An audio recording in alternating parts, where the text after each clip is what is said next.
Est-ce que tu connais les 6 mentions obligatoires de ton livre des recettes en micro-entreprise? Je te donne les 3 dernières mentions obligatoires.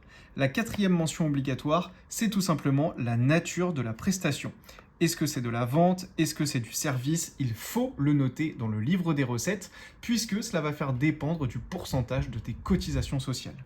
En cinquième mention obligatoire, tu dois noter le montant tout simplement de la transaction, le montant que tu as encaissé, et bien noter éventuellement le montant de la TVA si tu es redevable de la TVA, c'est très important. Et la sixième mention obligatoire, est-ce que tu vois ce que c'est? Eh bien c'est tout simplement le mode de règlement. Est-ce que tu as reçu le paiement en espèces, par chèque ou par carte bancaire? Il faut noter le mode de règlement, c'est-à-dire la façon dont tu as touché le montant qui a été encaissé sur ton compte bancaire. Il est très important de bien tenir son livre des recettes. On le voit bien avec ces mentions obligatoires que les relevés bancaires ne suffisent pas.